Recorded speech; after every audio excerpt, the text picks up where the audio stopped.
sur Europe 1. Pendant 2 heures, vous allez pouvoir prendre la parole pour parler de vous et pour dialoguer entre vous aussi autour d'un sujet qui vous réunit. Paul et Jeanne sont là, tout près, au 39-21, pour vous accueillir avec la complicité de Philippe Chartier qui réalise l'émission. Et bien sûr, vous pouvez également donner votre point de vue, exprimer votre opinion par mail sur le site europe1.fr ainsi que par SMS au 7 39 21 en commençant vos messages par le mot nuit. Avant d'accueillir Fabrice, je voulais vous dire que sondage après sondage, vous restez fidèles à la libre antenne et vous êtes même de plus en plus nombreux à apprécier le rendez-vous du dimanche soir, puisque depuis le mois de septembre, l'émission a aussi lieu, vous le savez, le dimanche soir entre 23h et 1h. Alors vraiment au nom de toute l'équipe, merci de votre confiance qui nous touche énormément. Et j'en profite pour vous dire que dimanche, justement, c'est l'émission thématique, comme elle a lieu une fois par mois. On parlera de la famille, autour du livre de Nicole Prieur, qui est psychothérapeute, qui a une formation de psychothérapeute avec une formation de philosophe. Et elle a écrit un livre qui s'appelle Petit règlement de compte en famille, alors où elle explique que souvent, malheureusement, les retrouvailles familiales sont l'occasion de régler ses comptes. On en parlera un petit peu de ce qui peut se jouer en abordant les relations frères-sœurs, la rivalité au moment de l'enfance, l'adolescence, mais aussi, y compris à l'âge adulte, on peut avoir des relations très houleuses, difficiles, où la jalousie, la rivalité persiste, même à l'âge adulte, s'accentue parfois au décès des parents et notamment autour de la question de l'héritage. L'héritage évidemment matériel, mais aussi l'héritage symbolique. Qu'est-ce qu'on hérite de ses parents ? C'est une chance ou un fardeau. Voilà un peu toutes ces questions que nous aborderons avec vous, avec vos témoignages. Donc si vous voulez nous envoyer d'ores et déjà un mail sur le site europe1.fr pour poser une question à Nicole Prieur, qui a beaucoup travaillé sur ce thème de la famille, n'hésitez pas à le faire, europe1.fr, et vous pouvez bien sûr, on attendra vos appels le dimanche en direct au 39 21. La libre antenne de Caroline Dublanche, c'est du dimanche au jeudi de 23h à 1h sur Europe 1. Bonsoir Fabrice. Bonsoir Caroline. Bonsoir. Je vous remercie de me recevoir. Ah, je vous en prie. Voilà, je vous appelle parce que j'ai un gros problème de santé. Oui. Et je vais avoir une transplantation du foie. Ah oui. Et j'ai appris ça la semaine dernière. Oui. Voilà, donc j'habite à côté de Rouen. Oui. Et donc je vais être transplanté à Clichy. D'accord. Et ce qui me fait un petit peu peur, c'est les résultats. Et j'ai un petit peu peur de pas m'arriver, quoi, en fait. Oui, vous êtes angoissé par rapport à cette intervention. Je suis angoissé et puis j'ai pas envie de le faire. Et puis parce que je connais personne, personne qui a eu une transplantation. Et j'ai un petit peu peur, quoi, en fait. On aurait peur à moins, déjà le fait d'être souvent le fait de rentrer à l'hôpital, d'avoir une intervention, d'avoir à être endormi, c'est angoissant. Alors là en plus le fait d'avoir une transplantation au niveau de n'importe quel organe, mais là c'est en l'occurrence chez vous c'est le foie. On sait bien que c'est une intervention déjà c'est assez lourd. Assez lourd, évidemment, évidemment. Vous rentrez pas pour une appendicectomie, même si non, voilà, tout à fait. Votre angoisse est bien compréhensible. Vous en avez parlé donc avec l'équipe. La date est prévue déjà ou ça dépend encore de vous je rentre à l'hôpital le mois prochain pour tous les examens, pour le cœur et ainsi de suite, quoi, en fait. Et la transplantation dans un an. D'accord. Bon, c'est pas trop urgent parce que moi c'est médicamenteux. C'est pas, je fume pas, je bois pas d'alcool. Voilà, c'est un petit peu inquiétant. Mais c'est suite à vous avez un cancer au niveau du foie. Qu'est-ce qui... Oui. C'est ça. Donc j'ai pris un comprimé pendant 23 ans. Ah oui. Et puis ça m'a abîmé le foie, quoi. Ah oui, c'est inquiétant. Et le médecin qui vous suit a déjà eu des situations comme vous Non, absolument pas. Bon, donc j'ai changé de médecin traitant et c'est lui qui m'a envoyé voir un chirurgien à Rouen, quoi. Mm-hmm. Oui, qui est spécialisé dans ce type d'intervention, qui ne fait que ça. Il m'a envoyé chez un de ses collègues à Clichy, quoi, en fait. D'accord. Donc je m'inquiète un peu parce que c'est une intervention qui est peut-être un petit peu lourde, en fait. Et je voudrais savoir, par rapport aux gens qui ont eu une transplantation comme ça, comment ça se passe après? Parce que déjà, vous avez peur au niveau de l'intervention en elle-même, cette appréhension? Non, c'est plutôt, parce que c'est la suite, quoi. C'est la suite. Bon, donc c'est la suite. Et puis bon, j'ai 53 ans et puis bon, j'ai encore de beaux jours à vivre devant moi, je pense. Oui. Et puis bon, je m'inquiète un petit peu, quoi. Qu'est-ce que vous craignez pour donc la suite? Qu'est-ce qui vous fait peur? De plus avoir une vie normale, d'être très fatigué? Qu'est-ce qui vous fait peur? En fait, c'est un peu bête ce que je vais dire, c'est de ne pas me réveiller. Donc vous craignez qu'il n'y ait pas de suite? Voilà, tout à fait. Oui, vous craignez que l'intervention se passe mal et que... Voilà, alors donc je suis pas confiant et puis... Vous en avez parlé avec le médecin qui... Non. Vous ne l'avez pas encore rencontré? Si, je l'ai rencontré, ils étaient 4 à côté de moi. C'était un peu compliqué pour parler, vous n'étiez pas très à l'aise. Je voulais... là, je retourne dans un mois. Donc là, il m'hospitalise directement pendant 5 jours. Oui, pour faire tous les bilans. Là, je vais en parler, mais bon... Oui, c'est ça. C'est-à-dire que dans ce que je comprends, puisque moi, je ne suis pas médecin, vous le savez, Fabrice, donc je peux malheureusement pas vous répondre sur le plan médical, mais peut-être que parmi ceux qui nous font l'amitié d'être à l'écoute, il y a des personnes qui ont elles-mêmes subi une transplantation de ce type. Donc, vous pouvez témoigner au 3921 ou peut-être quelqu'un de votre entourage. Donc, si vous souhaitez, vous pouvez appeler le 3921. Mais ce que je comprends, c'est que avant une intervention de ce type, c'est qu'il y a toute une préparation à faire. Vous allez être hospitalisé. Donc là, ça vous tombe un peu dessus. Mais vous allez avoir 1 an devant vous pour vous préparer, et physiquement et psychologiquement. Psychologiquement, c'est un petit peu dur. Je comprends. J'ai du mal. Parce que vous l'avez appris quand qu'il faudrait une transplantation? Il y a 15 jours. Ah oui, je comprends. Oui, vous êtes sonné là aussi quand même. Ça vous tombe dessus. En fait, il y a tout qui me réussit en fait, et puis voilà, tout s'écroule. C'est important si vous avez déjà... J'ai une femme qui est gentille comme tout, j'ai 4 enfants. Oui. Et puis bon, en fait, je leur fais du mal, quoi. J'ai été obligé de leur dire, quoi. Bien sûr, vous ne pouvez pas leur cacher ça. Ça n'aurait pas de sens. Ça les inquiéterait d'ailleurs encore plus. Voilà. Donc, puis c'est pas possible de le cacher.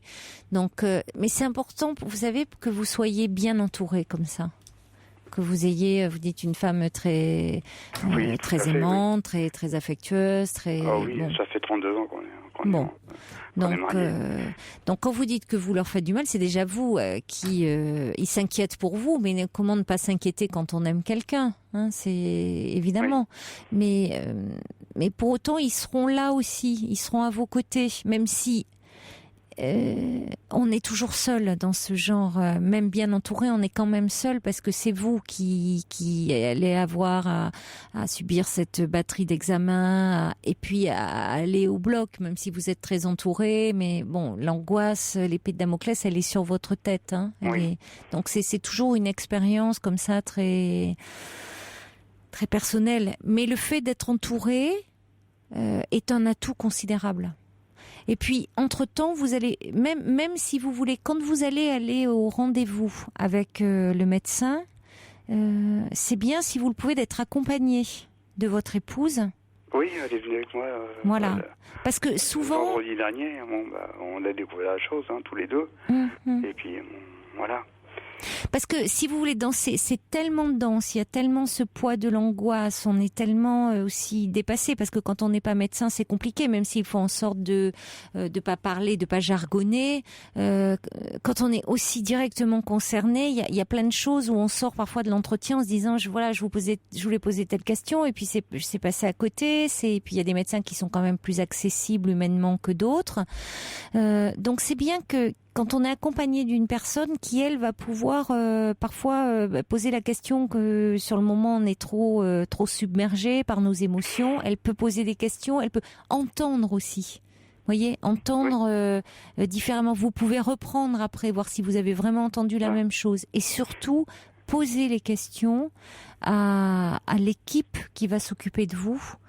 Et peut-être même, j'ai envie de dire, certainement que dans ce genre de service, il y a un soutien psychologique qui est proposé. Pas trop, parce que bon, j'ai demandé à ce que mon épouse reste à côté de moi, quoi, en fait. Hein. Oui, bien sûr. Et parce qu'on va à Rouen et puis en Clichy, oui, c'est pas la porte à côté. Route, quoi, en fait. Hein. Et puis bon, il y a rien, il y a absolument rien pour pouvoir l'accueillir. Alors, c'est un peu bizarre quand même. À l'hôpital, elle peut pas, elle peut pas rester dormir. Non, absolument pas. Ouais. Il y a pas, oui, c'est ça, même la possibilité d'être un lit, d'avoir à côté, non, rien. Voilà, parce qu'elle va rester à côté de moi, évidemment.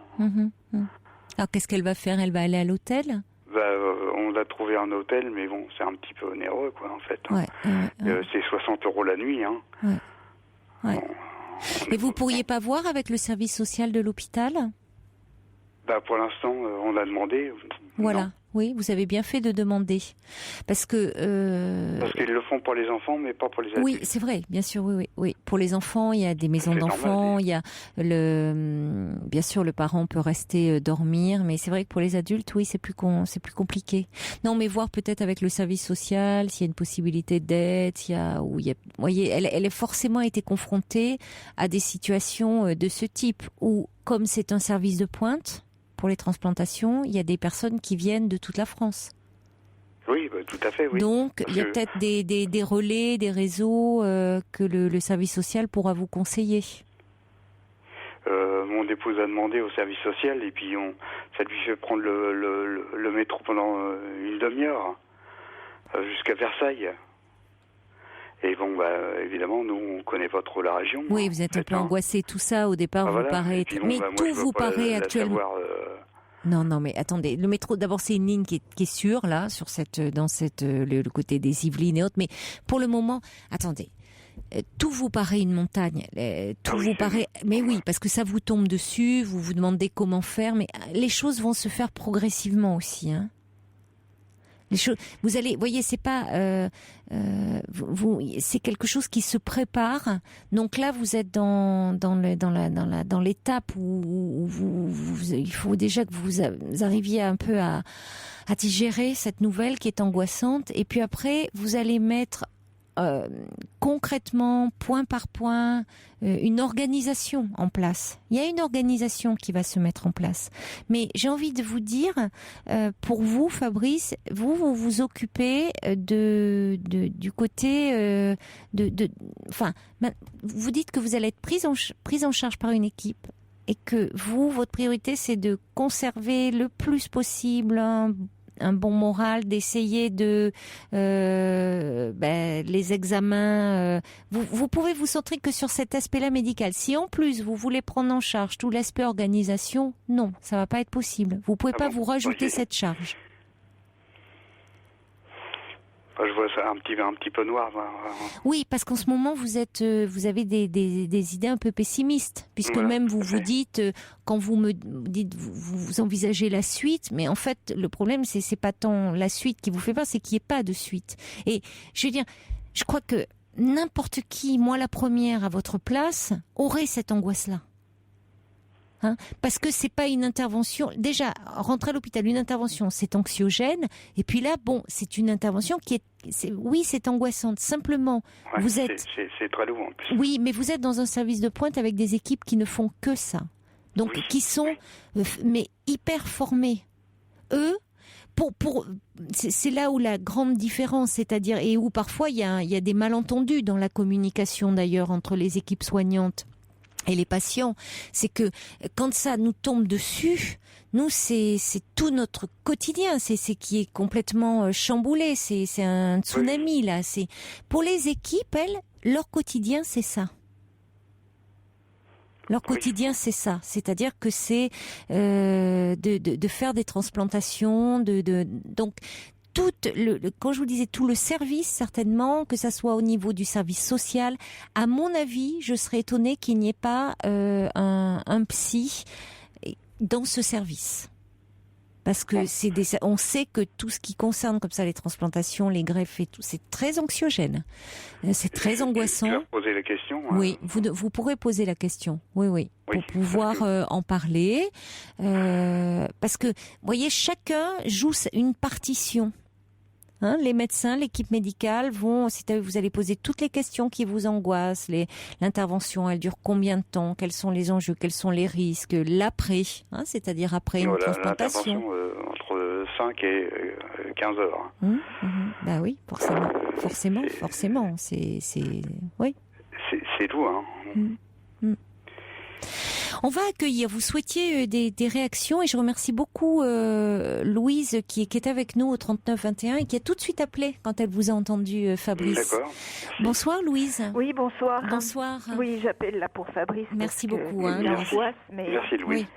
Faut pas angoisser, c'est facile à dire. Moi, j'ai mon frère qui s'est fait greffer du cœur et du foie, les deux organes, il y a 8 ans. Et il va super bien. Ah oui, cœur et foie. Cœur et foie. Ah oui. Oui, pourtant. C'est une opération très très rare. Oui. Mais bon, il va, mais super bien. Bon, c'est sûr que c'est angoissant, Ça, mais il y a eu des équipes qui sont formidables. Je crois que ils sont au top, Oui. Ah ben, et ce sont des. On ne tire jamais assez notre chapeau à tous ces médecins, à toutes ces infirmières, à toutes ces aides-soignantes qui. On ne se rend compte souvent que quand on est soi-même concerné ou qu'on a nos êtres chers, que ils ont leur vie entre nos mains.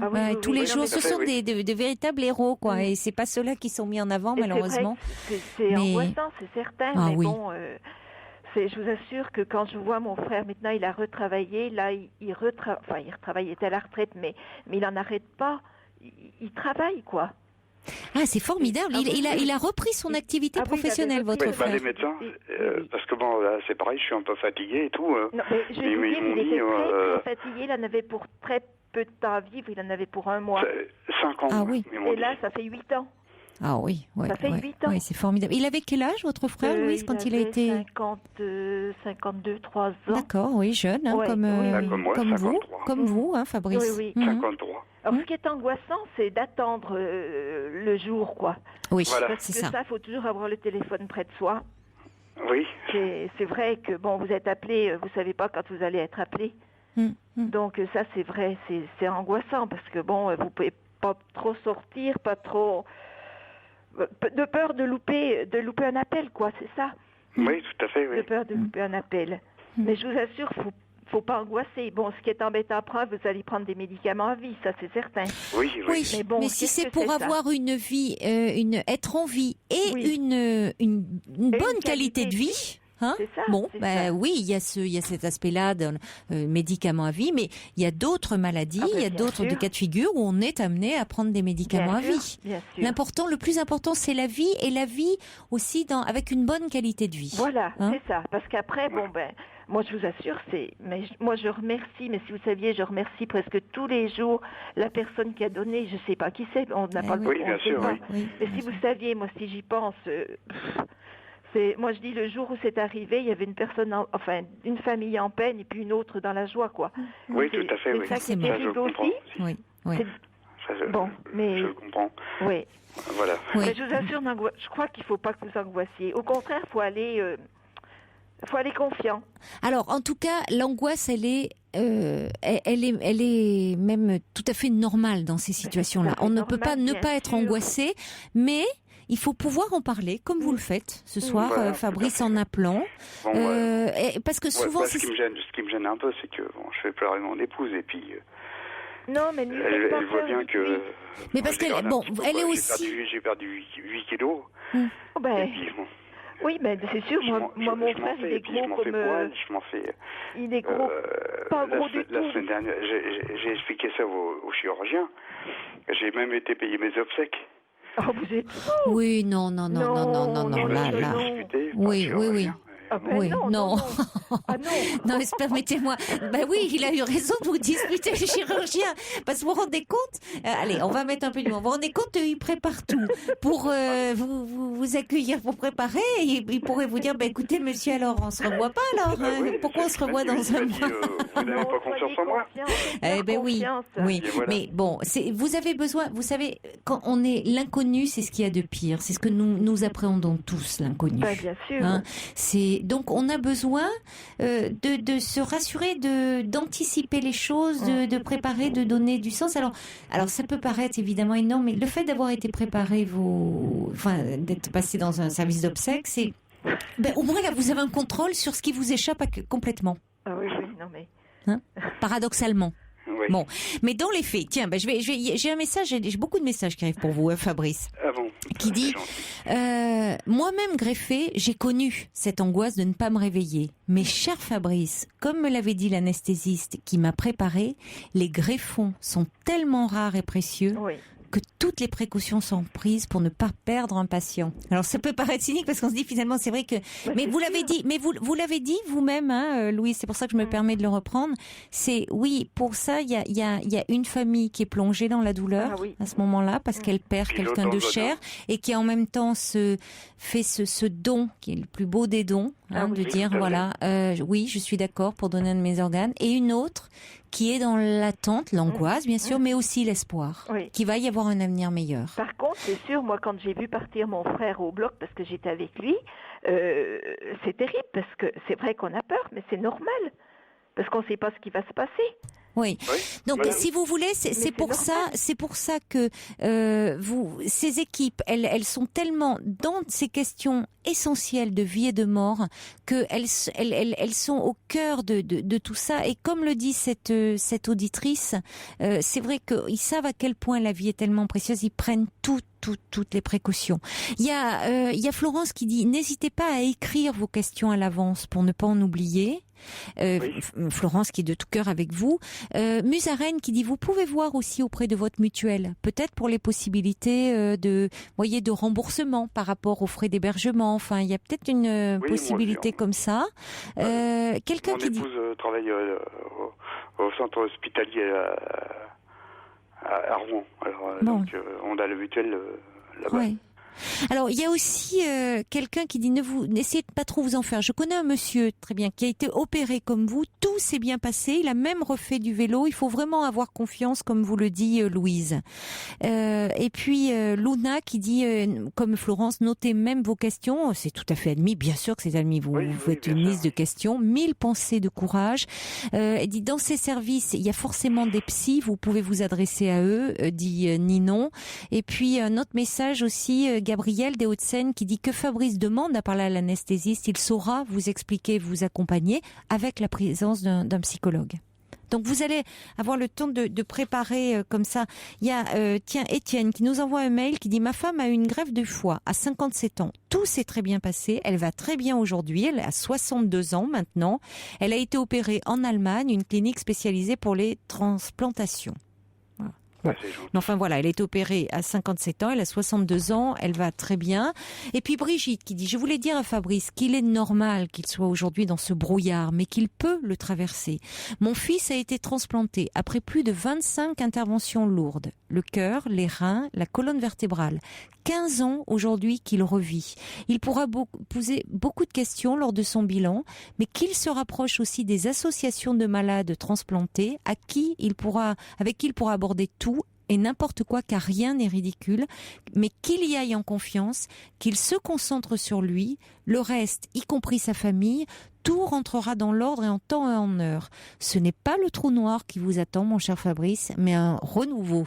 Et elle conclut en disant « You can do it ». Ok. Ces gens-là, si vous pouvez donner mes coordonnées si vous voulez. Oui, on peut. Oui, si certains le souhaitent, on peut transmettre bien sûr vos coordonnées. Et puis, voyez ce que dit Brigitte. Donc, il existe des associations de malades transplantés, et ça serait vraiment très important de prendre contact avec elles. Et à l'hôpital, là, on va vous donner les adresses d'associations. D'accord.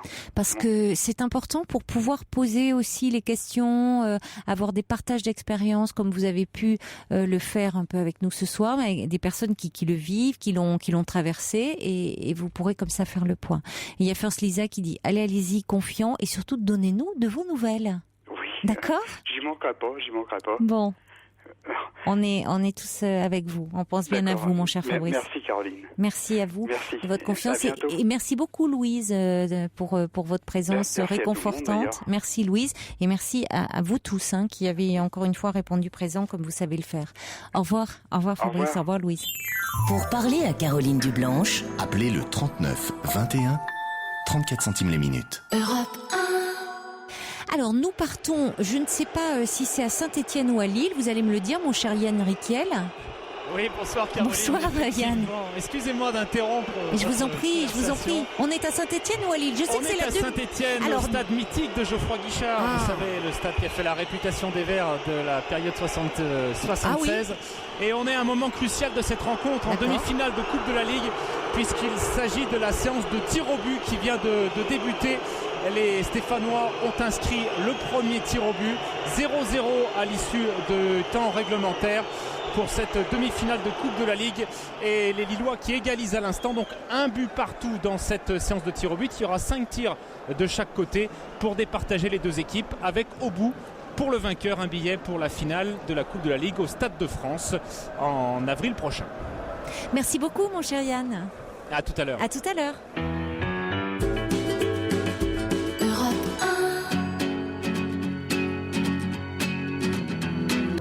Pour dialoguer avec Caroline Dublanche, envoyez nuit suivi de votre message par SMS au 7 39 21. 50 centimes plus coût d'un SMS.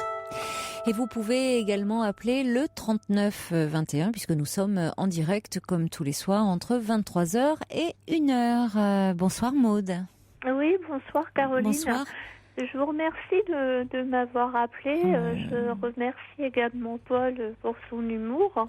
Oui, c'est vrai qu'il est, ça fait du bien. Oui.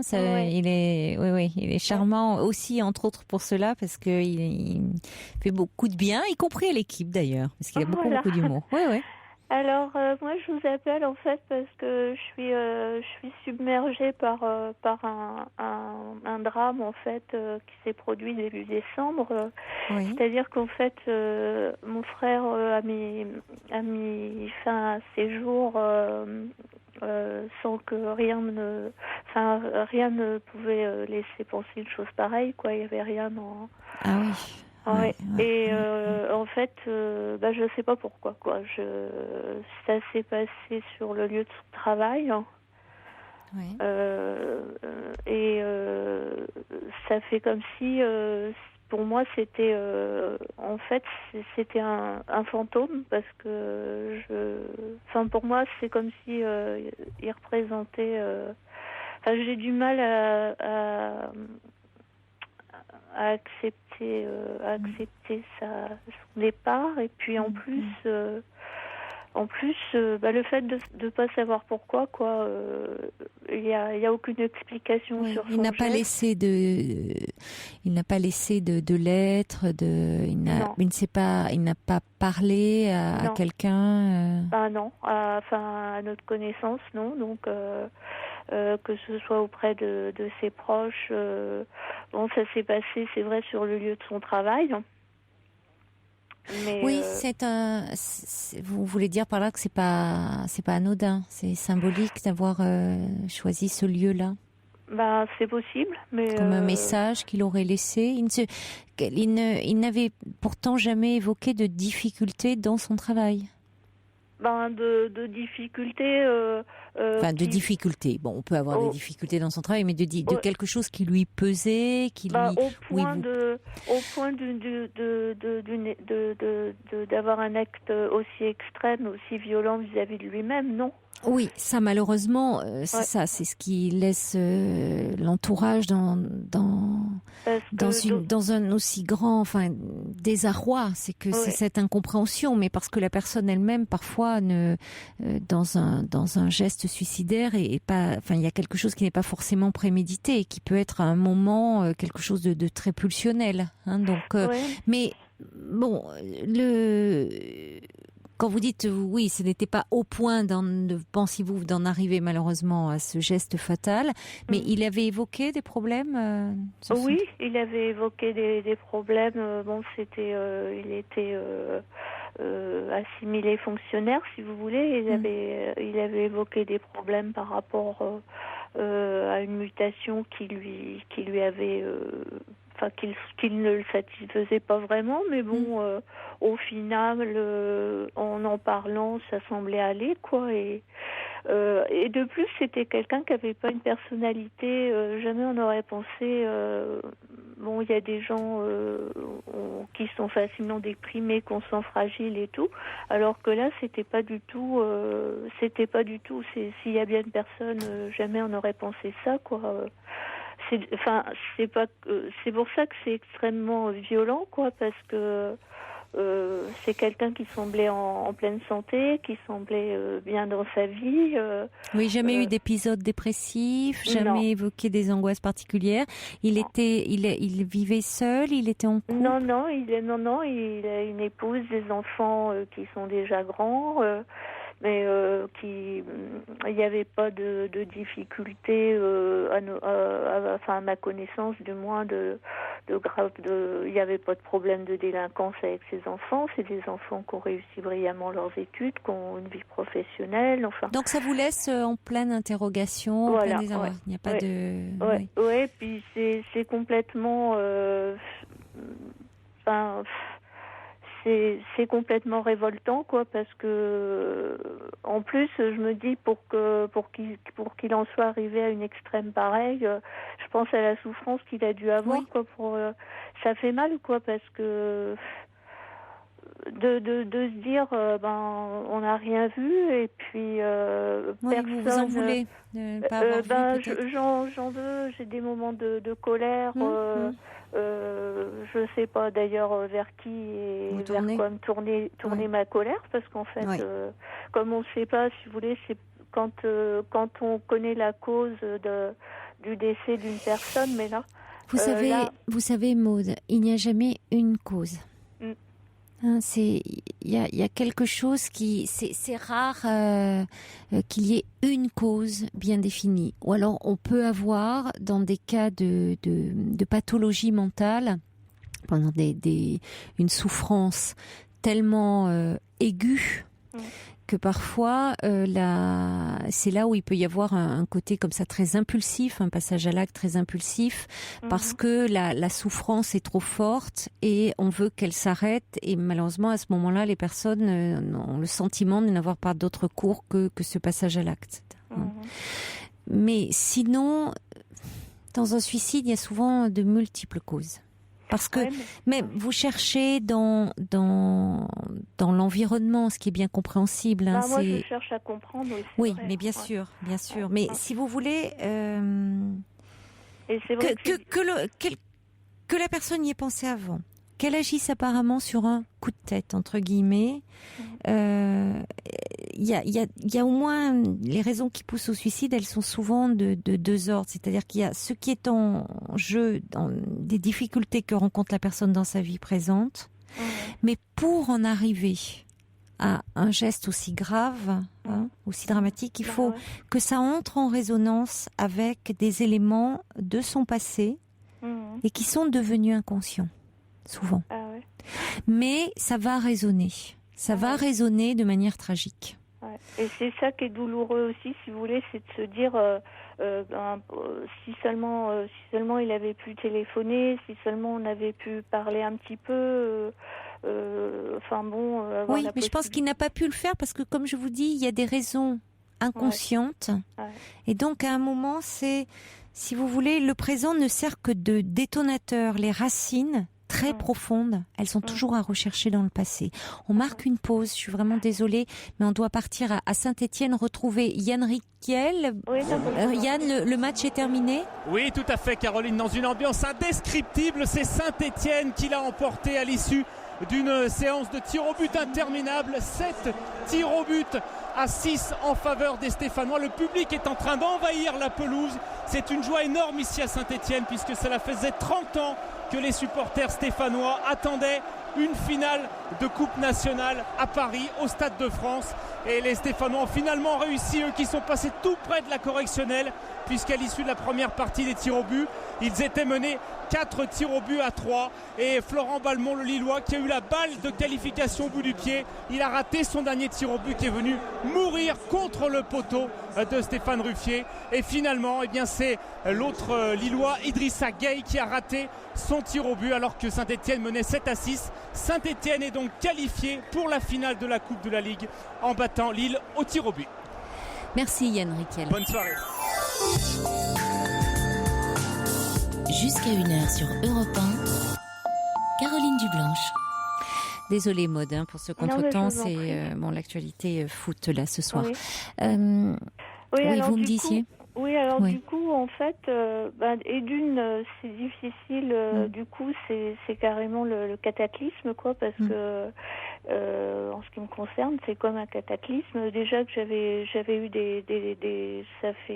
j'ai toujours eu des problèmes graves à surmonter. Et là, tout d'un coup. De quel ordre ces problèmes ? Des problèmes de santé graves, comme des problèmes de cancer, des problèmes à cela c'est ajouté la perte du travail, parce que suite aux problèmes de santé, ça a eu des incidences sur le poste que j'occupais. J'ai gardé une fragilité aussi psychologique.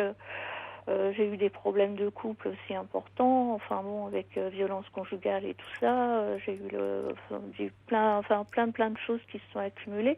Et c'est vrai que là, ces derniers temps, j'avais l'impression de remonter un peu, de reprendre un peu le dessus sur tout ça, quoi. Et puis là, paf, c'est le drame qui tombe à nouveau, avec une situation complètement.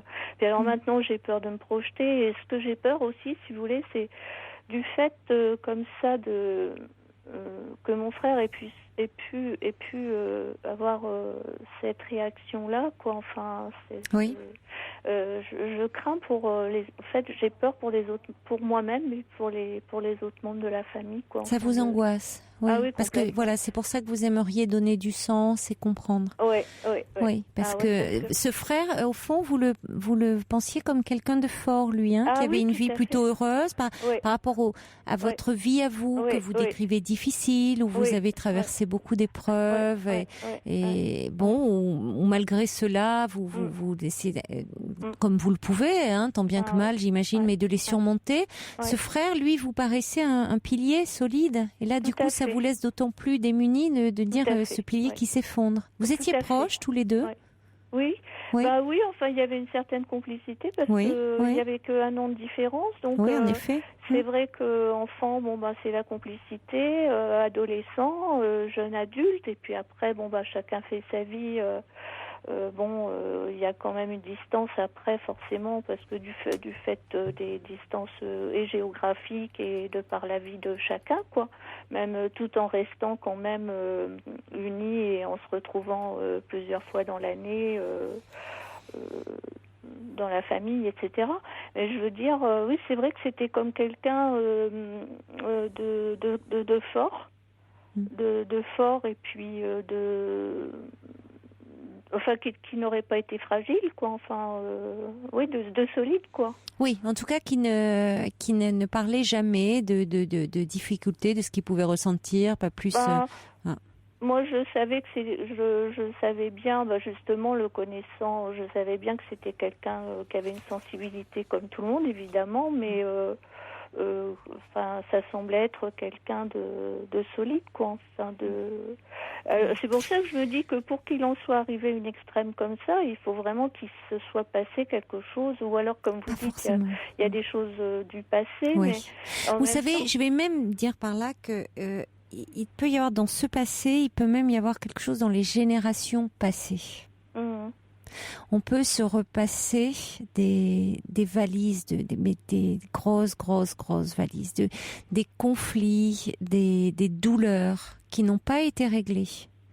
Et si une génération n'a pas réglé ses comptes, par rapport à une souffrance, quelque chose, par rapport à des secrets, à des non-dits, à des douleurs pas bien réglées, il y a des fantômes comme ça qui peuvent rester dans la famille et d'une génération sur l'autre, on se repasse les problèmes. C'est pour ça que il est tellement, il y a toujours cette part, quand bien même la personne laisserait une lettre qui, dans un premier temps, pourrait permettre de donner du sens à ce qui nous échappe, il y a toujours quelque chose de très énigmatique dans un suicide. Et en même temps, c'est vrai qu'il y a quelque chose dans cet acte-là, parfois, qui peut être comme un message. C'est pour ça que le fait que ça ait lieu sur un lieu de travail, symboliquement, ça peut être important. Ah bah oui. Alors peut-être vous pourriez, je ne sais pas, vous ne connaissiez pas des collègues ou voir la médecine du travail, voir si, parce que vous voyez aussi dans les images que l'on a, on en parlera dimanche, en famille, on a tous un peu un rôle à signer et très tôt. Alors il y a celle qui justement qui peut être un peu tyrannique, il y a le paresseux, il y a celle qui est toujours très douce, qui veut tout apaiser, il y a celui qui est le fort, vraiment, lui, il semble insubmersible. Bon. Et puis, ces rôles peuvent être un peu étouffants et parfois, justement, à l'extérieur, à des personnes qui n'ont pas ce même regard sur nous, qui ont un regard neuf, on peut confier des difficultés qu'on ne va pas confier, même aux très proches, à ceux qu'on aime le plus. Donc peut-être que vous pouvez aller voir, parce que j'imagine, un suicide sur un lieu de travail interpelle toujours beaucoup. Là, on peut pas, si vous voulez, parce que c'est un milieu particulier, très hermétique par rapport à tout ça, et c'est pour ça que c'est très. C'est la grande muette. Un peu, oui, c'est un peu ça, quoi. Donc, si vous voulez, c'est vrai ça complique les choses. Et il n'y a pas de médecin Oui, mais ils sont tenus aussi au secret. Si vous voulez, oui, c'est vrai. Un médecin est tenu au secret, de toute façon. Oui, tout à fait. Mais je veux dire par là que. Du coup, ça complique encore le problème, si vous voulez, parce qu'on peut pas aller contre certaines réalités, quoi, qui sont ce qu'elles sont. Donc, on peut pas tout. On peut pas. Aller contre. Par rapport à vous, puisque voilà, comme vous dites, je crois qu'il serait important, peut-être de trouver un lieu pour parler de tout cela. Vous ne pensez pas ? Ah oui, de toute façon, si vous voulez, c'est vrai que moi j'arrête pas là depuis que c'est arrivé. Je suis un peu comme une toupie. C'est normal. Pour essayer de comprendre et pour parler. Et j'ai besoin de parler. J'ai besoin de parce que. Mais c'est bien. Et je vais vous dire, même c'est très constructif que vous cherchiez à parler. Et puis en parlant comme ça de votre frère, de cette incompréhension, de cette douleur dans laquelle ça vous plonge. Vous allez pouvoir parler de vous aussi, de vous, de votre position dans la famille, de la relation avec votre frère, de votre famille, de ce qui s'est joué dans votre famille, parce que vous voyez, il peut y avoir de ce qui s'est joué peut-être dans les générations passées. Je rebondis là-dessus par rapport à ce que vous dites, que vous avez une appréhension.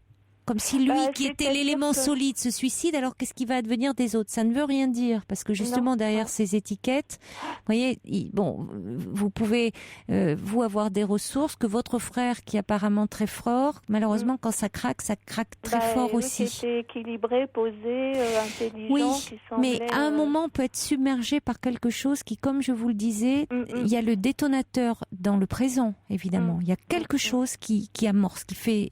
Mais qui va entrer en résonance avec quelque chose qui est inconscient, et c'est d'autant plus explosif. Et c'est pour ça qu'il faudrait, par rapport à ceux ou celles qui nous écoutent et qui sont peut-être dans un désarroi, qui ont envie de mettre fin à leur jour. C'est que dans notre jargon, on appelle ça un passage à l'acte. Et ce qu'on exprime avec un acte, au lieu d'avec des mots. Donc, il faudrait essayer de comprendre. Dans une tentative de suicide, il faut toujours essayer de comprendre ce que la personne tente d'exprimer par cet acte et l'amener à en prendre conscience. Parce que il faut toujours s'interroger de savoir avant cela, si vous voulez, avant de passer à l'acte, quel est le nul qu'on croit être et qu'on a envie de tuer. Aussi. Surtout qu'après, c'est irrémédiable, quoi. Enfin, voilà. Et oui, donc il faut faire, si vous voulez, il faut faire la différence entre ce que l'on est vraiment, et ce que l'on croit être à cause de l'histoire que l'on a eue. Et si vous voulez, comme le présent, le passé et l'avenir sont toujours très, très, très liés, et que le passé peut résonner, encore une fois, très douloureusement avec des éléments du présent, il faudrait pouvoir se donner un délai. C'est facile à dire, quand parfois la souffrance est très forte, ou c'est quelque chose de très pulsionnel, et aller en parler à quelqu'un. Parce que sinon, on risque non seulement de mourir, mais on risque de mourir sans savoir véritablement pourquoi on veut mourir. Et puis en plus, il y a toute la douleur qu'il y a pour l'entourage après, quoi. Évidemment. C'est épouvantable. Il y a quelque chose d'agressif, bien sûr, aussi. On n'en parle pas. Il y a quelque chose d'agressif, d'éminemment autodestructeur, mais aussi de destructeur pour l'entourage. Et c'est pour ça que, Maude, vraiment, au-delà de toute la compassion que je peux ressentir pour vous, mais il serait important que vous puissiez, vous, aller parler pour ne pas vous laisser enfermer dans des sentiments comme ça d'incompréhension, de douleur, de colère, qui sont, encore une fois, parfaitement légitimes, mais où petit à petit, vous allez reconstruire votre histoire, y compris avec ce frère, et donner du sens à ce qui pour le moment n'en a pas. C'est ce que je pourrais vous dire. Vraiment, ne restez pas enfermés dans avec de telles interrogations. Bon courage. Bien, je vous remercie beaucoup. Bon courage, Maude. C'est moi. Beaucoup. Au revoir, Maude. Au revoir. Pour intervenir dans l'émission, appelez le 39 21 34 centimes la minute.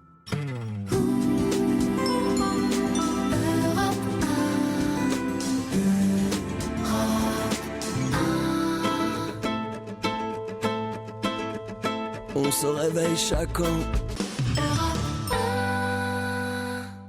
Des réactions qui arrivent par mail pour Fabrice qui nous parlait de son angoisse par rapport à la transplantation du foie qu'il devait subir et de ses peurs de ne pas se réveiller suite à cette intervention lourde, évidemment. Il y a Violaine qui envoie un petit mail qui dit, vous savez, tous les anesthésistes nous disent, lorsqu'on fait part de notre angoisse avant une anesthésie, que l'on a plus de chances d'avoir un accident lorsqu'on traverse la route qu'avec une anesthésie. Et il est vrai que c'est un peu comme les accidents d'avion. Vu le nombre d'anesthésies qui sont pratiquées chaque jour en France et dans le monde d'ailleurs, les accidents liés à l'anesthésie sont exceptionnels, vraiment très exceptionnels. Et Violaine qui ajoute alors, bon courage Fabrice, je suis certaine vraiment que tout va bien se passer, ils vont bien prendre soin de vous. Et justement, Catherine, que je remercie beaucoup, qui est médecin, nous a envoyé un mail pour dire elle connaît bien le service dans lequel Fabrice va être hospitalisé. Elle dit vraiment que ce monsieur ait confiance. Il s'agit d'un service hautement spécialisé avec bien sûr accompagnement psychologique, car on sait le sentiment de peur qui traverse les patients. Par ailleurs, il existe une résidence réservée aux familles de patients à prix réduit. Il faut demander à rencontrer l'assistante sociale du service dès maintenant, nous dit Catherine. Merci beaucoup pour ces précisions. On va rappeler d'ailleurs hors antenne si au cas où Fabrice n'aurait pas pu entendre ce message. Bonsoir Nicolas. Bonsoir. Bonsoir.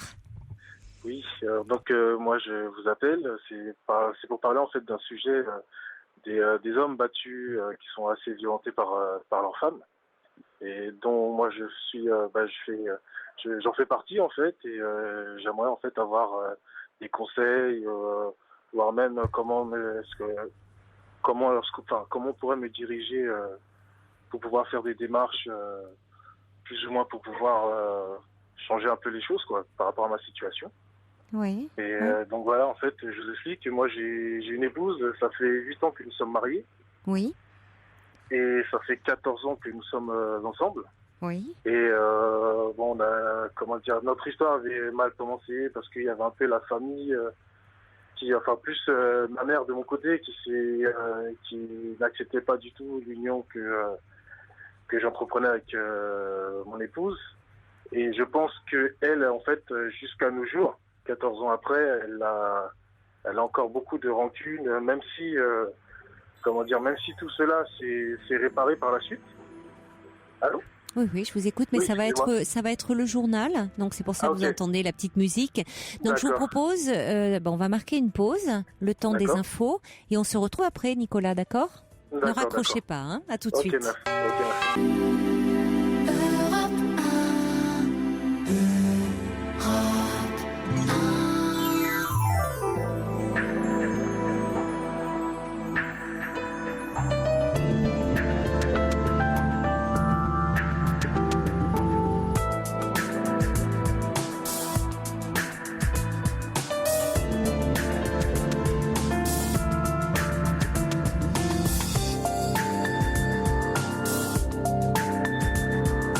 Bienvenue à vous si vous nous rejoignez maintenant sur Europe 1. Cette libre antenne a commencé depuis 1 heure déjà et nous sommes encore ensemble pour 1 heure de direct pendant laquelle vous pouvez appeler le 39 21 pour me parler de vous, pour également réagir à tous les témoignages que vous avez entendus. Alors, on a un petit souci avec Nicolas que nous avions juste avant le journal qui voulait nous parler de sa relation de couple parce que Nicolas nous appelait, était sur son lieu de travail et il a eu une petite urgence. Donc, on va pas pouvoir reprendre avec lui, mais il termine certainement, on va peut-être pouvoir l'entendre avant la fin de cette émission. Voilà, l'urgence prime au travail, donc on a parlé avec lui hors antenne et peut-être qu'on l'aura avant la fin de la libre antenne. En attendant, un petit peu de musique et après nous accueillerons Nathalie.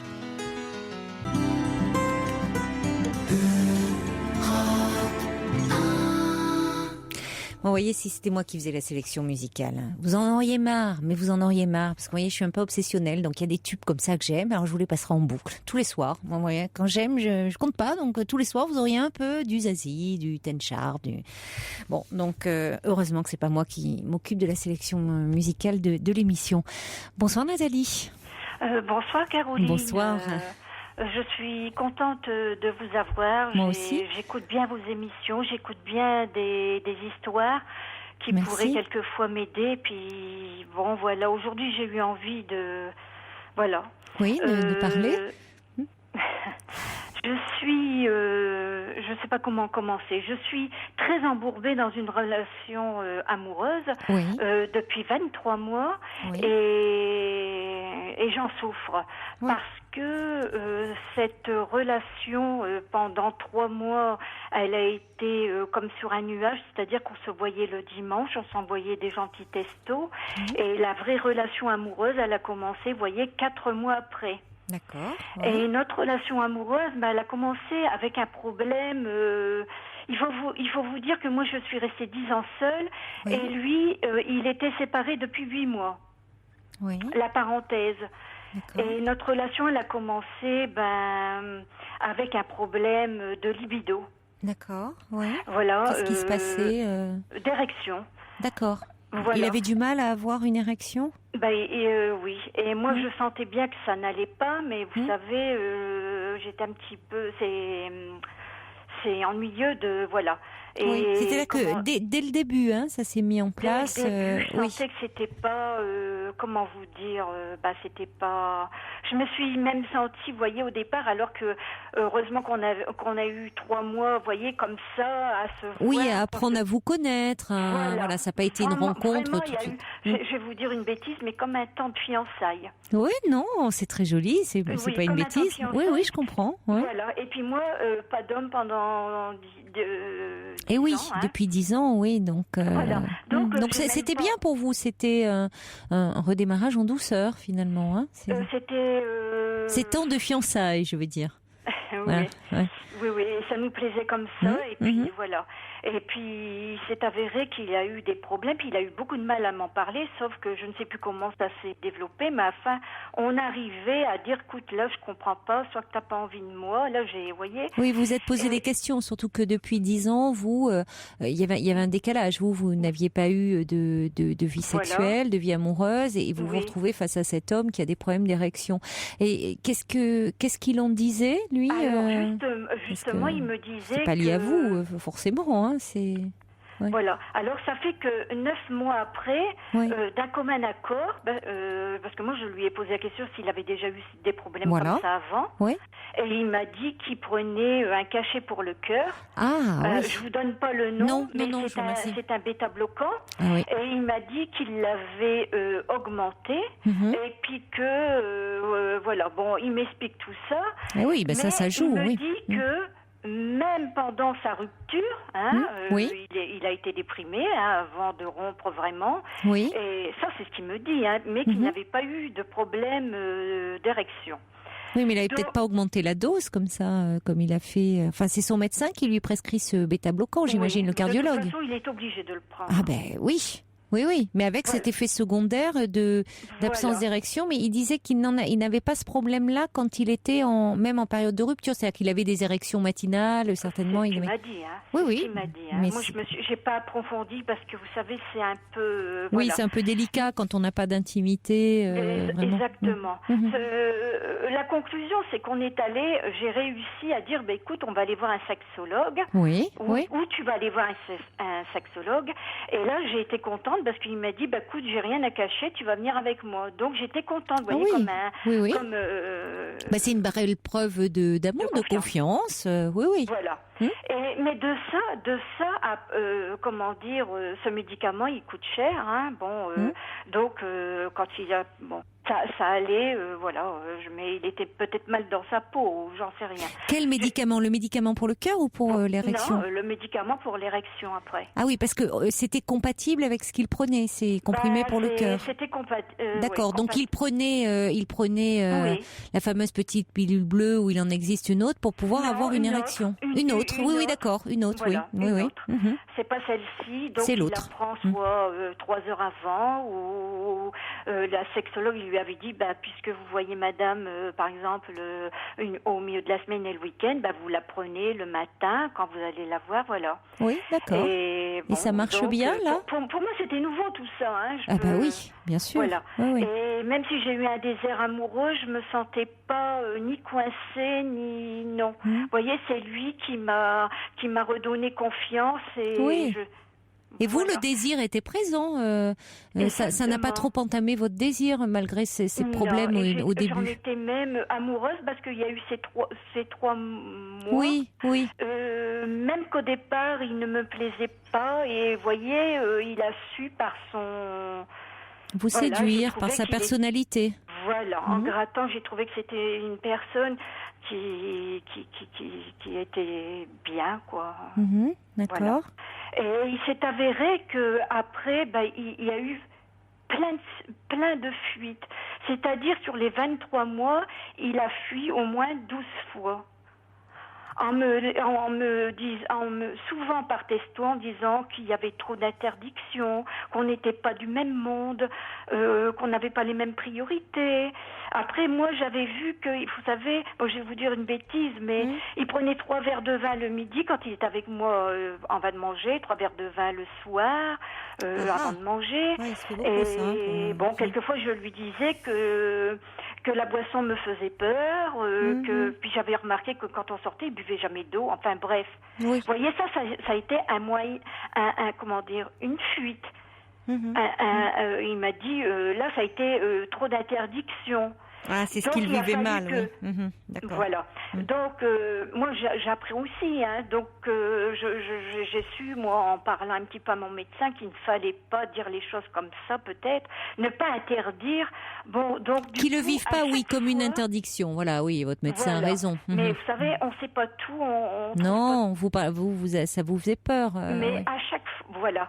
Donc je lui ai expliqué que quand j'allais le rechercher, du coup il revenait. Bon. Et il me disait, écoute, tu sais, je sais que je bois ça, mais fais-moi confiance, je n'irai pas plus loin, patati patata. Bon, moi je lui ai dit que j'avais peur de la boisson. Déjà pour cette fuite-là, j'avais peur de la boisson parce que j'ai été élevée dans un café et que mon premier mari est alcoolique, vous voyez.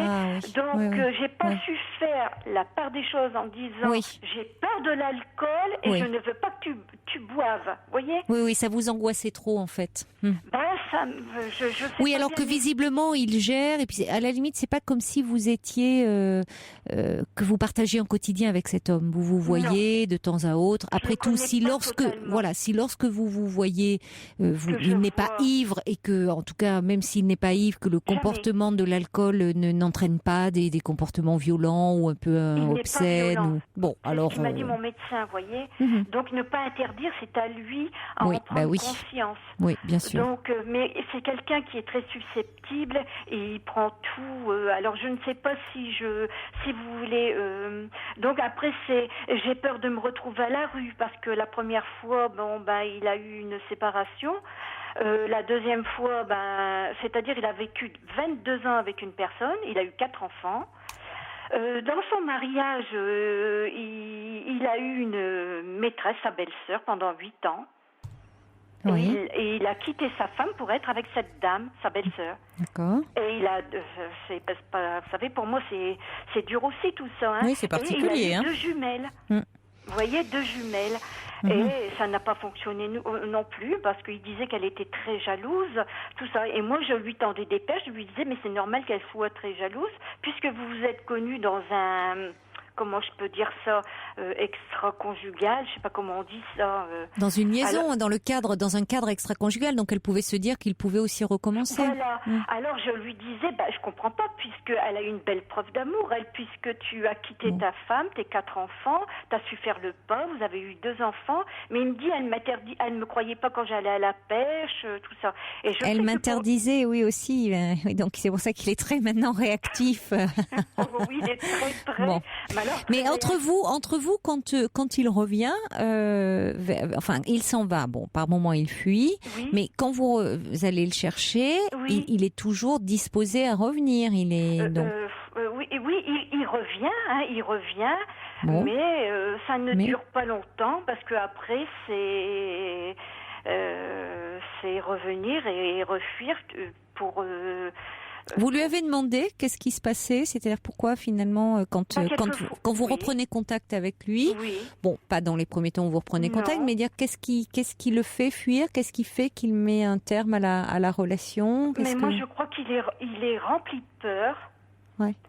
Déjà, quelquefois, il me disait, c'est des choses qui me semblaient bizarres. Il disait, j'ai parlé de toi à ma sœur, je la considère, je lui ai dit que je te connaissais, je lui ai promis de bien t'aimer, de pas faire de bêtises. Je lui disais, c'est bizarre de dire ça.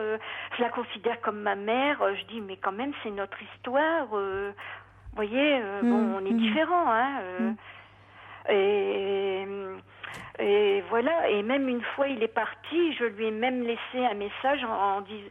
Puis c'est quelqu'un aussi que depuis 8 mois il ne travaille pas, il a fait une dépression. Il est en dépression. Il est en dépression. Oui. Donc, dans une de ses fuites, il est parti chez son père, vous voyez. Et là, je lui ai relancé un texto en lui disant que je comprenais qu'il pouvait être submergé, qu'il y avait ses va-et-vient, sa libido, que l'argent, sa dépression, qu'il est entouré avec son père et puis qu'il s'aidait, et puis que... Enfin, vous savez, Et alors, où vous en êtes où, finalement, entre ces multiples ruptures depuis quand même, donc cette relation qui dure depuis 22 mois, aujourd'hui, là, vous en êtes où avec cet homme ? Alors, par exemple, je pourrais vous dire, là, récemment, c'était Noël, Nouvel An. Noël, on devait le faire chez ma fille, et il a fui, il l'a fait chez son père. Chez son père à lui ? Oui. Il s'est sauvé, il a fui, je ne sais plus pour quelle raison, parce qu'à chaque fois, voilà. Et à Nouvel An,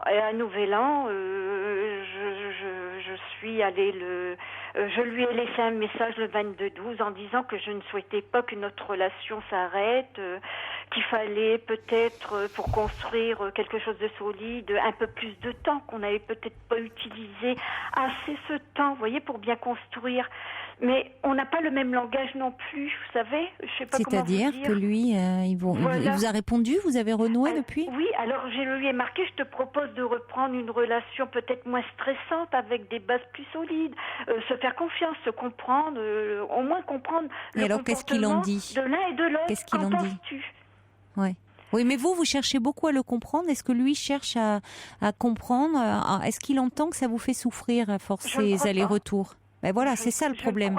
Parce que c'est là où il y a un déséquilibre. C'est-à-dire que vous, on sent que vous investissez beaucoup cette relation, et vous faites beaucoup d'efforts. Enfin, vous essayez vraiment de comprendre pourquoi il réagit comme ça, ce qui est en jeu. Bon, mais peut-être trop. C'est ce que j'allais vous dire. Peut-être trop, et finalement cet homme qui est-ce qu'il ne fuit pas, pour reprendre votre expression, parce que il a l'impression à vouloir le comprendre comme ça, oui, il se sent un peu étouffé d'une mainmise, ça rejoint un peu les interdits, ça rejoint. Vous voyez, en voulant bien faire, parfois on en fait trop. Est-ce que vous n'avez pas tenté le fait de le laisser il vous parle, après tout, il se confie, mais vous le laissez parler, mais vous n'intervenez pas trop. C'est difficile, hein, c'est ce que je vous demande, mais parce que évidemment, il y a des moments où vous êtes obligé c'est pas obligé, mais vous avez envie de réagir, mais de ne pas de ne pas chercher de ne pas trop analyser son comportement. Oui. Voilà. De ne pas trop analyser, de laisser faire. Et puis, j'ai envie de dire, de peut-être s'il s'en allait à nouveau. Oui, ce qu'il a fait. Hein. Le laisser revenir. Ne pas vous remanifester, parce que là, ça fait quand même 12 ou 13 fois qu'il fait le coup. Oui. Et à chaque fois, maintenant, c'est devenu... d'une certaine façon, vous avez mis en place un mode de relation. Oui, c'est-à-dire que lui, il s'en va. Et puis, c'est facile pour lui, puisqu'il sait que vous le rappelez. Exactement. Et donc il faut pas. Là, il y a quelque chose qui s'installe, qui est quand même problématique, surtout que ça fait quand même que 22 mois que vous êtes ensemble et déjà autant de ruptures. Mais vous pouvez pas construire, puisque je reprends votre expression, vous avez envie de construire sur des bases solides. Vous pouvez pas le faire si vous êtes toute seule à mettre de toute l'énergie et toute la disponibilité. Il faut que vous soyez deux, hein. C'est sûr. Et comment dire. Donc pour la nouvelle année, il est revenu et on avait invité des amis que j'ai annulés, quoi. Et je lui dis voilà, mon ami m'a appelé, j'ai même pas osé lui dire que tu étais là à nouveau. Et il m'a dit tu les rappelles, on va faire Nouvel An. Et c'est moi qui vais prendre le téléphone, je vais m'expliquer que je suis là. Et puis il a dit on va faire Nouvel An avec les moyens du bord, avec les moyens qu'on a, quoi, là, ce qu'on a, quoi, sans l'avoir bien préparé, du coup. Et il a dit, vous viendrez chez nous. Alors ça m'a fait plaisir, vous voyez, ce chez nous. J'ai dit, tiens, peut-être, voilà.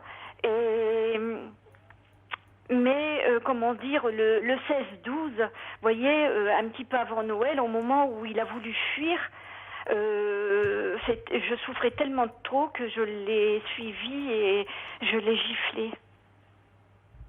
Oui, oui. Oui, il vous pousse à bout, hein. Giflé. Bon, ça ne... Oui. Donc, vous n'en pouviez plus. Voilà. Alors quand je lui ai marqué ce texto que je viens de vous dire, il me dit, tu oses me rappeler, tu as levé la main sur moi, tu m'as humiliée, non, oublie-moi, désolée, fais ta vie, j'essaierai de faire la mienne. Donc je lui ai expliqué que je n'étais pas violente, puisque depuis 22 mois, voilà, c'était une... Non mais il vous pousse à bout, cet homme. Ben oui, il me pousse Il est dans la provocation, enfin il y a une forme, peut-être parce qu'il va pas bien, parce que, comme vous dites, il vous parle de dépression. Bon, il faudrait qu'il règle un peu ses problèmes. Parce que vous pouvez pas construire, comme vous avez envie, vous, de le faire, une relation sur des bases saines et solides avec quelqu'un qui qui lui, parce qu'il va mal, peut-être n'est pas prêt à s'engager. Où vous en êtes sur le plan depuis que vous êtes allé voir ce sexologue, sur le plan de votre intimité sexuelle, est-ce que vous avez pu vous trouver avoir est-ce que lui de meilleurs rapports, oui, avoir une bonne entente? Oui, c'était bien. Simplement, ce monsieur, comme vous dites, il a des problèmes. Bon, ça fait qu'il est en dépression. Il ne travaille pas depuis 8 mois. Il a une perte de salaire. Ses revenus sont diminués. Il n'arrive pas à acheter cette boîte de médicaments qui coûte, vous voyez, 80 €. Il a une pension alimentaire. Il a un peu submergé. Il n'arrive pas à acheter la boîte qui lui permettrait d'avoir des érections, c'est ça? Voilà. Oui, mais il faut savoir ce qu'il veut un peu quand même là. Parce qu'il n'est pas remboursé pour ça? Non. Pourquoi? Mais moi, j'ai essayé de faire quelque chose, vous voyez, mais je ne sais jamais comment bien non, faire. mais parce que quoi que vous fassiez, de toute façon, ça ne va pas. Et plus, j'ai l'impression que, mais je peux me tromper, j'ai le sentiment que, au contraire, plus vous allez vouloir en faire, plus il va vous échapper. Exactement. C'est à lui de régler ses Par exemple, difficultés. Vous voyez cette boîte, excusez-moi, je vous coupe, cette boîte, une fois je l'ai achetée. Vous voyez? Et il était pas content parce qu'il dit t'aurais pu me demander mon avis. Oui. Donc j'ai dit mais le prends pas comme ça, c'est pour nous deux. Oui, mais il veut pas que je l'aide. Oui, mais c'est ça, c'est-à-dire que alors il dit je peux pas acheter la boîte de cette boîte qui lui vous permettrait d'avoir une vie sexuelle harmonieuse parce que soi-disant il a pas soi-disant, on peut le croire, il a des problèmes, des difficultés économiques, mais en même temps vous dites d'après tout, allez, moi je prends cette boîte et là ça lui va pas parce que non. Il se sent humilié, il a l'impression que finalement peut-être à tort, mais que vous voulez prendre le pouvoir sur lui. Peut-être. Or, si dans sa sexualité, il a ses troubles de l'érection, où là, il se sent castré, hein. Oui. Enfin, vous voyez, même si c'est pour des raisons physiologiques, parce que c'est son traitement cardiaque. À cela, en plus, s'il est en dépression, ça n'aide pas, parce que peut-être qu'il prend des antidépresseurs, ou même la dépression. Il prend des antidépresseurs aussi? Oui. Oui, alors antidépresseurs, plus des bêta-bloquants, plus on peut comprendre qu'il y a des problèmes d'érection. Il a peut-être peur de ne pas y arriver. Oui, mais il a peut-être peur de ne pas y arriver. Oui. Et du coup, ça l'humilie. Oui. Il se sent très diminué. Vous savez, c'est difficile, certainement. Nous, en tant que femmes, on a du mal, mais on peut pas l'appréhender dans sa réalité évidemment intime. Mais pour un homme, ne pas pouvoir avoir d'érection, il peut se sentir extrêmement humilié et qu'il perd pied. Je ne l'ai jamais... j'ai bien compris, mais lui, je sais, vous ne l'avez jamais humilié, directement offensé, mais lui, il y a quelque chose où il se sent diminué, certainement dévalorisé. Et ça, Et même, je vous dirais qu'il me l'attribue. Parce que quelquefois, c'est plus facile, oui. Il me dit, avec mon ex, même au moment de la rupture, j'ai été en dépression pendant 8 mois et je n'avais pas de problème d'érection, vous voyez? Oui, mais c'est pas gentil de vous dire ça. C'est pas gentil de vous dire ça parce que du coup c'est comme si c'était vous la responsable. Oui, j'ai vraiment mal. Mais forcément, il vous met ça sur le dos, mais c'est pas gentil parce qu'il a l'air de dire que s'il a pas d'érection, c'est à cause de vous.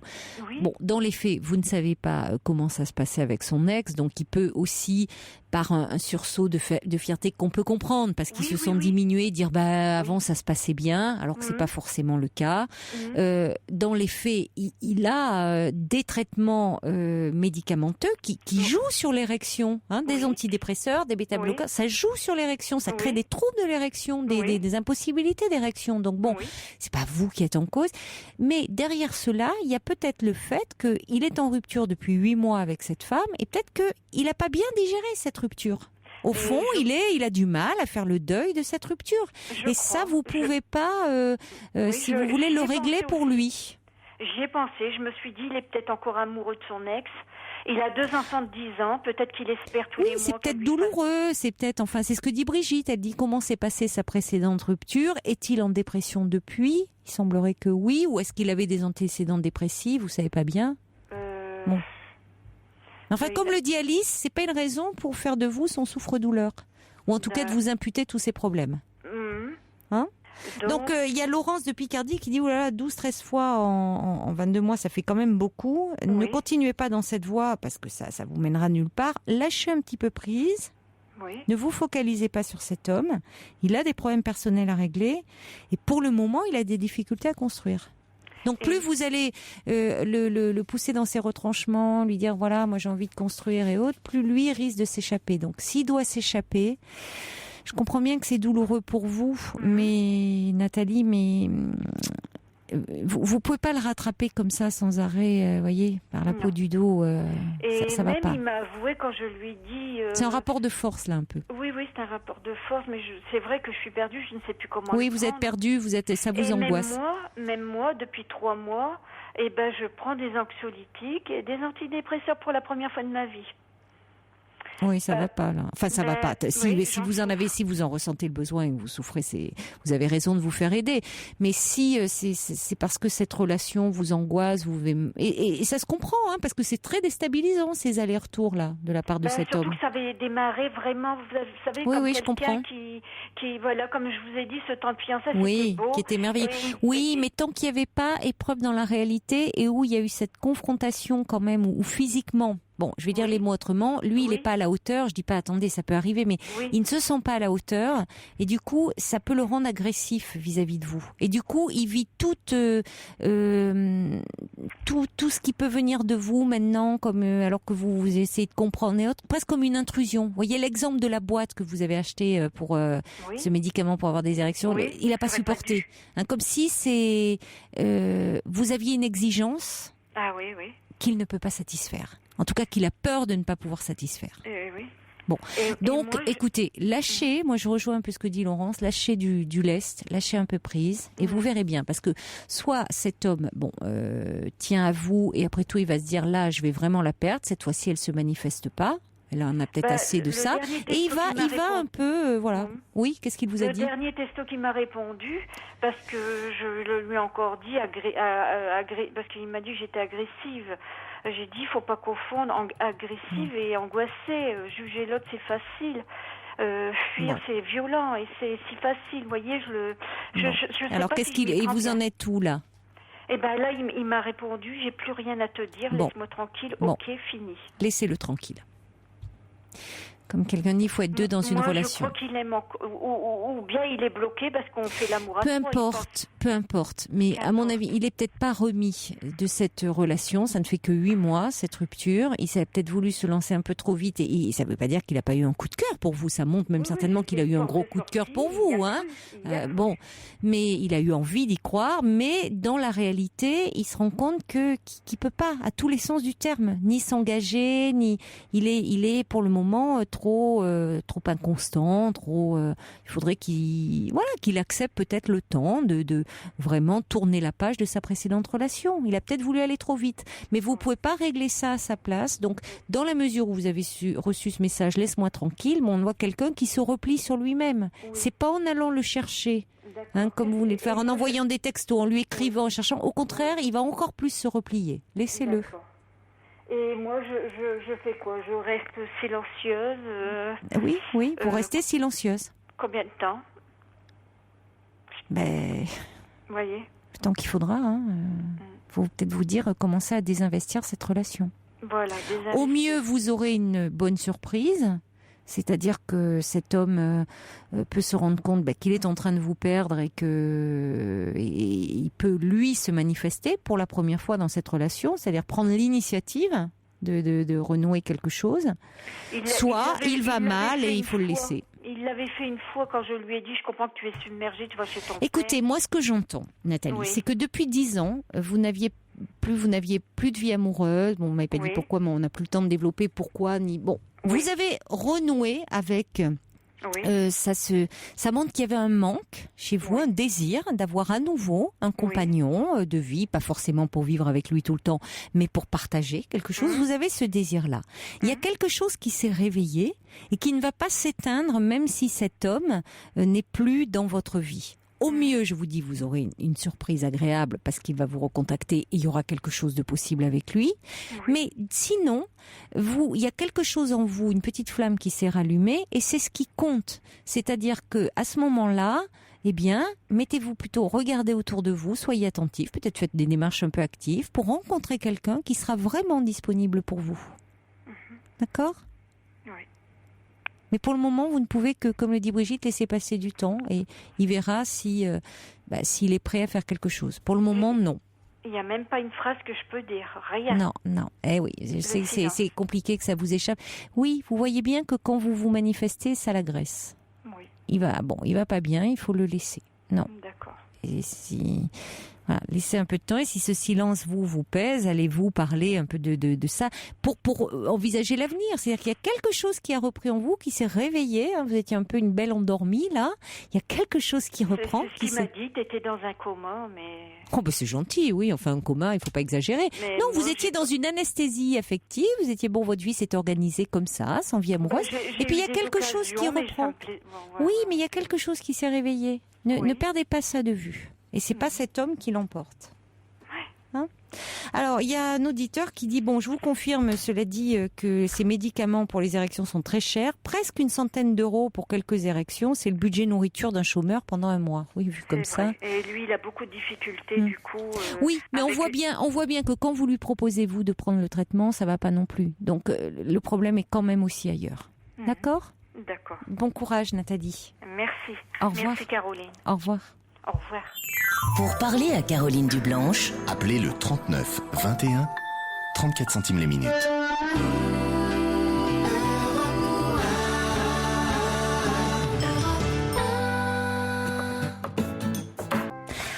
Volo, toujours à côté, c'est délicieux, je trouve qu'il y a un climat vraiment charmant dans cette chanson, c'est bien pour les gens décalés, ça va bien dans le ton de cette libre antenne et on se disait avec Fifi que cette chanson n'arrivait jamais à la passer parce qu'elle était en 4e position, on a normalement 2 chansons par heure et puis comme elle arrivait en 4e position, parfois un témoignage prenait le pas et on disait tant pis, on la base. Heureusement que ceux qui font la programmation musicale insistent parce que je l'ai entendu un après-midi sur Europe 1 et je disais c'est génial et quand j'ai entendu je me suis dit, c'est Volo et j'aime beaucoup ce que fait cet artiste.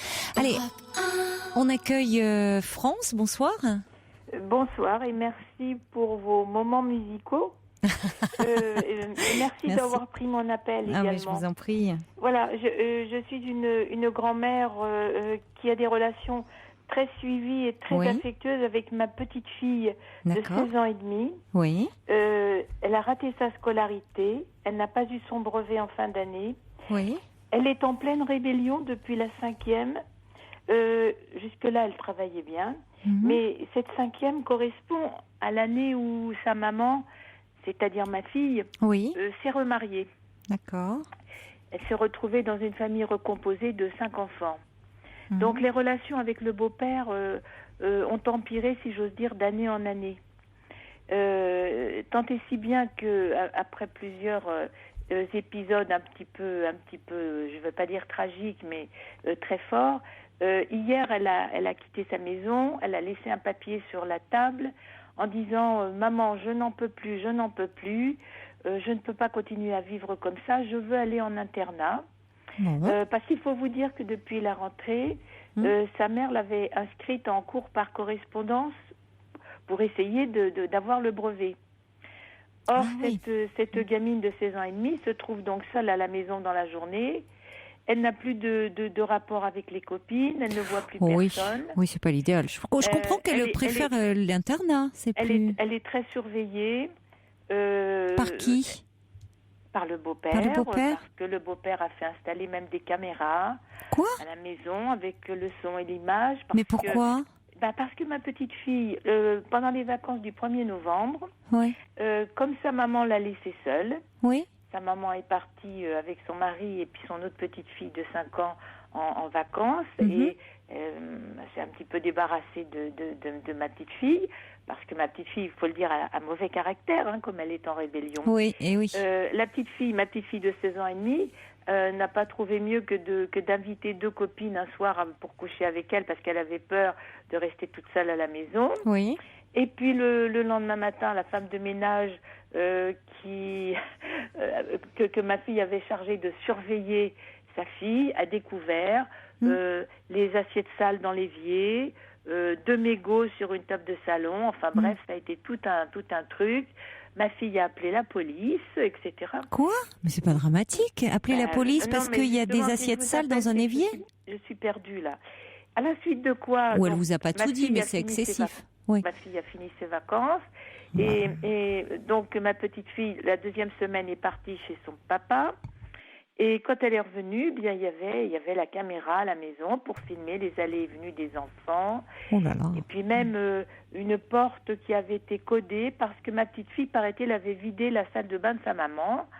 Elle avait utilisé les fonds de teint, les rouges à lèvres, tout ça. Oui, bon. c'est tentant. Bref, il y a, je l'ai vu, un code, comme une porte de coffre-fort. Donc le matin, quand ma fille s'en va ou mon gendre, on tape des chiffres et puis plus personne ne peut rentrer. Donc ceci, c'est pour vous décrire l'atmosphère dans laquelle vit ma petite fille. Qu'est-ce que c'est oppressant. Oui, là, il y a un vrai problème de communication. Parce que même si bon, c'est vrai qu'on sait tous à quel point un ado qui est rebelle peut empoisonner une atmosphère familiale et faire en sorte, vraiment, c'est très difficile. Mais en même temps, si vous voulez répondre par des mesures de rétorsion aussi fortes, je trouve que ce n'est pas inadapté, c'est pas adapté, c'est inadapté, j'allais dire, vous voyez, parce que il y a ces caméras mises dans l'appartement, ça transforme, c'est Big Brother, quoi, il y a plus presque le droit à l'intimité. Comme une prison, après. Oui, c'est-à-dire que la maison devient une prison, là où c'est un âge où les adolescents sont dans des désirs très contradictoires, c'est-à-dire qu'à la fois ils veulent que les parents leur fichent la paix, et puis en même temps, c'est toujours le sentiment. Après, ils vont venir leur revendiquer qu'ils ont le sentiment de ne pas compter, qu'ils ne comptent pas. Maman ne m'aime plus, maman ceci, maman cela. Voilà, elle peut avoir le sentiment de ne plus compter, parce que par exemple, dans ce départ en vacances, c'est l'aînée de la fratrie de 5 enfants. Oui. Elle peut avoir le sentiment que tout le monde part en vacances sauf elle, c'est-à-dire que qui est vrai. Oui, donc elle est. Alors même si c'est parce que il se dit si on part avec elle, elle va nous pourrir nos vacances, pour parler de façon un peu familière. Mais pour autant, bon, ce que vous décrivez, elle vous a peut-être pas tout dit, mais enfin, ce que vous décrivez, elle a invité 2 copines à la maison. Bon, même si elles ont mis un petit peu de bazar, à partir du moment où il n'y a pas de choses très graves. La police est venue et ma fille a exigé que sa fille rende les clés de la maison à la femme de ménage. Et ma petite fille s'est retrouvée à la porte de sa maison. Oui, donc c'est-à-dire ce qu'elle vit comme étant, et où elle fait tout pour ça en ce moment, pour être mis à part de la fratrie. Peut-être elle est prise dans un conflit de loyauté, du fait du remariage de sa maman, avec ce beau-père qu'elle n'apprécie pas. Elle peut être dans un conflit de loyauté par rapport à son père. Elle est proche de son père ? Oui, c'est-à-dire que ma fille a voulu avoir la garde absolument de sa fille. D'accord. Soi-disant pour s'en occuper très bien. Et ce qui n'est pas le cas. Mais elle a peut-être voulu, mais c'est vrai que votre petite fille lui mène peut-être une vie impossible depuis que c'est vrai. Parce qu'elle ne supporte pas son beau-père, parce qu'elle considère que le beau-père prend la place de son père. Voyez, donc elle peut tout faire pour que ce couple, elle espère peut-être que ce couple va se séparer, que ça va redevenir comme avant. Mais comme dit Brigitte, il y a un tableau quand même effrayant et insensé, seul dans une maison surveillée par des caméras. On comprend, oui, c'est le loft revisité, enfin c'est surréaliste, quoi. On comprend dans ces cas-là, je trouve qu'elle a une réaction très saine, votre petite fille, de vouloir aller en pension.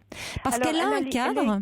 Elle a écrit sur le mot, puisqu'elle me l'a lu, puisque on habite dans la région parisienne, mais à 50 km de différence, moi au nord, elle au sud. Elle a écrit, je ne peux plus travailler seule. Je n'en peux plus de l'atmosphère et de l'ambiance, parce que le beau-père, si vous voulez, le beau-père quand même la rabaisse continuellement, même devant nous. Nous, ça veut dire moi, sa grand-mère et son grand-père.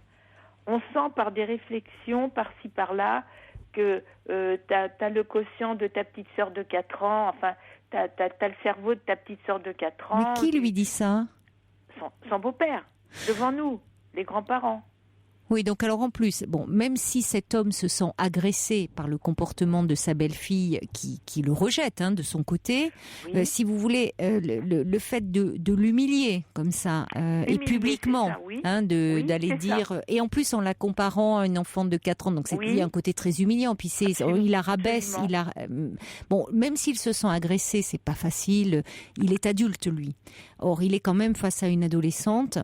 Et c'est vrai que son comportement est inapproprié, de la même façon que c'est comme si vous voulez, même si, bon, l'adolescence, ça peut être un passage très très dur et qui met vraiment le couple parental ou dans les familles recomposées encore plus parfois, la famille à l'épreuve. Mais dans cette tempête, il n'y a qu'une issue pour les parents, c'est tenir bon. Tenir le cap, parce que les adolescents sont pris dans des... Mais est-ce qu'il ne serait pas bon que cette petite jeune fille soit carrément sortie de la famille là, parce mais moi je trouve que sa demande, en tout cas, c'est pas anodin, que ça soit elle qui demande d'aller en internat, et quand les enfants, adolescents demandent cela, ils ont de bonnes raisons pour le faire. Et c'est que elle est mal dans ce milieu. Et tant qu'à faire d'avoir, parce que là elle est dans un cadre où elle est surveillée, mais en même temps il n'y a pas de cadre autour d'elle qui la contient. Ce sont des caméras. Enfin, vous voyez, les parents des responsabilisent. C'est de trouver ma place dans tout ça. Quelle doit être mon attitude, parce que je veux pas prendre la place de la mère. Non. Moi, je ne peux que la consoler et que la réprimander quand c'est nécessaire, parce que en plus, je suis ancien prof de collège, donc j'ai connu des enfants, des tas d'enfants en rébellion que j'ai eu comme élève. Mais là, je suis la grand-mère et je sais que elle ne compte que sur moi pour la consoler, si vous voulez, quand ça va très mal. C'est bien qu'elle ait ces téléphones, ces messages en continu. Alors, tantôt je console quand elle pleure, tantôt je réprimande quand elle me dit des choses qu'elle n'aurait pas dû faire. Alors Oui, et c'est-à-dire que vous avez, je trouve que vous avez la bonne attitude, c'est-à-dire que vous êtes la confidente parce que justement vous êtes, vous, dans cette position, vous n'êtes pas chargée de son éducation comme le sont les parents. Donc, auprès de vous, il y a moins d'enjeux. Il y a moins de, voyez, vous n'êtes pas, elle vous met pas dans un conflit de loyauté où, même si elle aime sa mère, elle ne supporte pas que sa mère se soit remariée avec un autre homme, certainement. Et elle peut, pour défendre son père, symboliquement, empoisonner la vie du couple nouveau formé par sa mère et son beau-père. Oui. Donc, soit à un moment il est possible qu'elle aille un peu chez son père, ou qu'elle aille en internat. Est-ce que votre fille, j'espère que votre fille et votre... à cette époque-ci, voilà, on est en janvier, vous voyez. Pourquoi elle ne pouvait pas aller chez son père à ce moment-là? Parce que le papa n'est pas suffisamment présent. Mais vous savez, même en janvier, on doit pouvoir trouver un internat. On peut. Vous pensez? Oui. Parce que ça, pour moi, c'est la solution. Moi, je trouve que ça serait une excellente solution parce que comme elle est en difficulté scolaire, alors que jusque-là, elle n'en avait pas, mais bon, elle peut pas travailler comme ça. On laisse pas quelqu'un. Elle est en difficulté scolaire depuis la 5e, puisqu'elle a même pas eu vous savez, les enfants actuellement qui n'ont pas le brevet, je dirais presque en plaisantant qu'ils y mettent beaucoup de bonne volonté. Ma petite fille, d'ailleurs, à plusieurs reprises, m'a dit, bon, je ne travaille plus.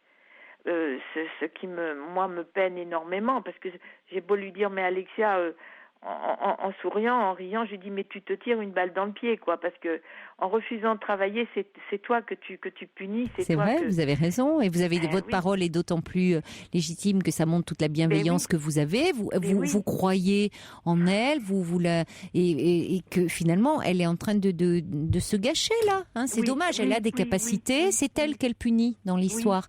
Donc, je trouve. Alors, je me permets. Attendez. Je me permets d'insister parce qu'il nous reste même pas 2 minutes par rapport à cet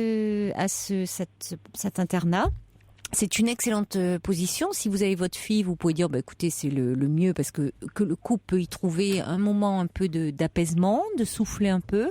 Que votre petite fille, de son côté, elle va être à nouveau dans un cadre au contact de jeunes de son âge, ce qui est très important, parce que à 16 ans, se retrouver justement en n'étant pas scolarisé, ces cours par correspondance l'isole trop.